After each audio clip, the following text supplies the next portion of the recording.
तो क्या हाल है आपके।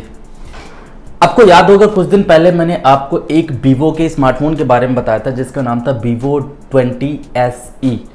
ये भी मैंने कहा था कि ये बहुत ही जल्दी लॉन्च होने वाला है और ये स्पॉट भी किया जा चुका है। तो फाइनली वीवो का SE20 वीवो का V20SE यह मलेशिया में लॉन्च हुआ है। इससे पहले की कंपनी ने भी एक हफ्ते पहले वीवो के V20 और V20 Pro ये दोनों स्मार्टफोन चाइना में लॉन्च किए थे, लेकिन इसका जो V20SE है ये मलेशिया में लॉन्च किया गया है। लेकिन एक चीज़ मुझे बहुत ज़्यादा अट्रैक्टिंग लगी, वो है इसकी प्राइस। हालांकि इंडिया के मुकाबले मलेशिया में फ़ोन्स हमेशा महंगे होते हैं, लेकिन अगर हो सकता है ये वाला स्मार्टफोन अगर इंडिया में लॉन्च हो जाए तो इसकी प्राइस वही करीब 12 से 15 हज़ार के बीच में हो सकती है।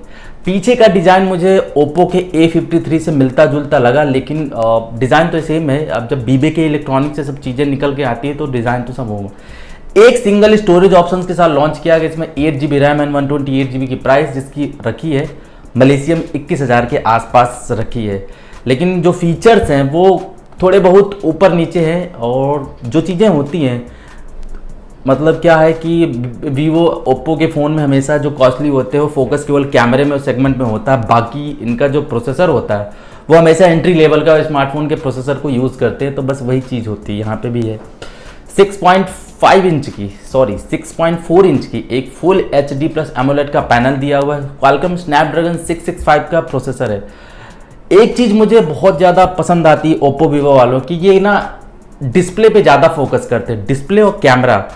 क्योंकि हो सकता है शायद इनका भी एक थॉट प्रोसेस हो कि भाई डिस्प्ले अगर हम क्वालिटी ठीक यूज़ करेंगे तो कंटेंट अपने आप यूज़र्स को अच्छा दिखेगा, और नॉर्मल प्रोसेसर भी होगा तो भी मैनेज कर लेंगे। तो हमेशा ओप्पो वीवो वाले स्मार्टफोन में हमेशा क्या 85 या 90% हमेशा एमोलेड का पैनल ही देखने को मिलता है, जो भी चाहे फ्लैगशिप हो चाहे मिड रेंज स्मार्टफोन हो।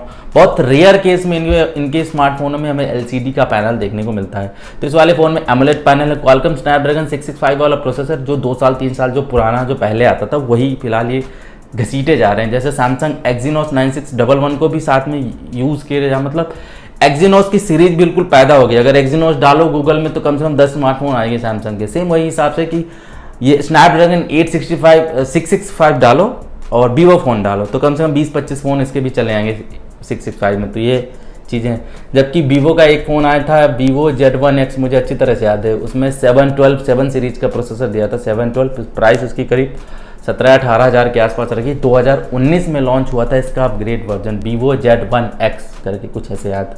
वो वाला स्मार्टफोन मुझे बहुत अच्छा लगा था। बहुत ही ज़्यादा कैमरे में इंप्रूवमेंट किए गए थे, प्लस उसमें डिस्प्ले की क्वालिटी भी अच्छी दी गई थी।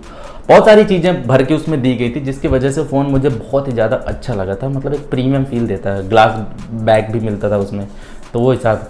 ट्रिपल रियर कैमरा सेटअप दिया है इस वाले फ़ोन में 48+8+2, मतलब 48 megapixel primary, 8 megapixel ultra wide sensor, 2 megapixel का माइक्रो एंड डेप्थ सेंसर दिया है। यहाँ पे एक कैमरा इन्होंने हटा दिया है। हो सकता है शायद इनको लगा हो कि हम जब वैसे भी 4 कैमरे बेकार देते तो कम से कम एक कैमरा हटा दे, कोई फ़र्क थोड़ी पड़ने वाला है। 32 मेगापिक्सल की एक सेल्फी कैमरा दिया है, पंच होल वाली सेल्फी दी है, प्लस इसमें 4100 mAh की बैटरी, 33 वॉट की फास्ट चार्जिंग का सपोर्ट दिया है। स्पेसिफिकेशन जो प्रोवाइड किए वहाँ पे तो मेरे हिसाब से टॉप नॉच स्पेसिफिकेशन प्रोवाइड किए, क्योंकि इतने स्पेसिफिकेशन आज इंडिया में 15 से 17 हज़ार के बीच में नहीं देते स्मार्टफोन ब्रांड। कुछ ना कुछ कमियां जरूर हटा देते हैं, लेकिन हाँ ये फैक्ट है कि वीवो वाले भी कम थोड़ी हैं।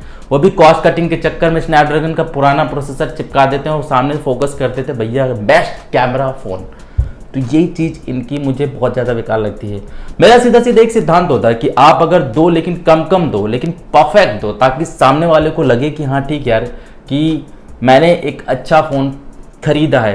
क्योंकि जो कोई भी यूज़र हो, अब हमेशा ये थोड़ी होता है कि 6-6 महीने बाद फ़ोन चेंज करे, कम से कम मैक्सिमम 1 साल तक फ़ोन चलाएंगे। जैसे मैं हूँ, आज 3 साल पहले एक आईफोन खरीदा था, आज तक उसे चला रहा हूँ, क्योंकि जब तक अपडेट्स मिलते हैं तब तक चलाओ, जिस दिन अपडेट्स खत्म उस दिन बंद।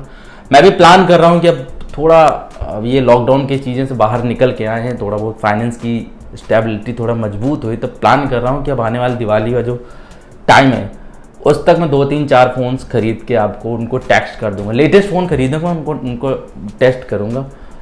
बाद में देखते हैं कि आने वाले अगर चीज़ें ठीक रही तो बहुत सारे वीडियोस आपको देखने को मिल जाएंगे। ओपिनियन वीडियो की बात करूँ तो अगर इसकी प्राइस 21,000 के आसपास इंडिया में आई तो मेरे हिसाब से ये तो देखने लायक भी नहीं है। लेकिन अगर इसकी प्राइस 12 से 15,000 के बीच में अगर इंडिया में आ गया तो मैं हिसाब से कह सकता हूँ कि एक परफेक्ट प्राइस पॉइंट के हिसाब से फ़ोन लॉन्च किया।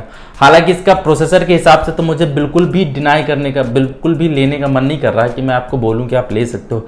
लेकिन कुछ कुछ चीज़ें जैसे इसका कैमरा है, फास्ट चार्जिंग है, डिस्प्ले है, इन चीज़ों की वजह से मुझे लग रहा है कि अगर इसकी प्राइस अच्छी आ गई तो अच्छे हिसाब से फ़ोन ये अच्छा हो सकता है। लेकिन वो भी camera phone, best performance phones वो भी नहीं हो सकता है। तो आई होप कि आपको वीडियो थोड़ा बहुत पसंद आया हो और थोड़ा बहुत इन्फॉर्मेटिव लगा हो। तो अगर वीडियो पसंद आए इस वाले वीडियो को लाइक कर देना, शेयर कर देना, सब्सक्राइब कर लेना इस वाले चैनल को। बाकी अगर इस वीडियो से आपको कोई सुझाव हो या कोई सवाल हो तो मैं आपसे इंस्टाग्राम मिल जाऊंगा, वरना थोड़ा सा वेट करो। मिलता हूँ नेक्स्ट वाली वीडियो में, तब तक के लिए take care, bye bye and always keep smiling. जय हिंद।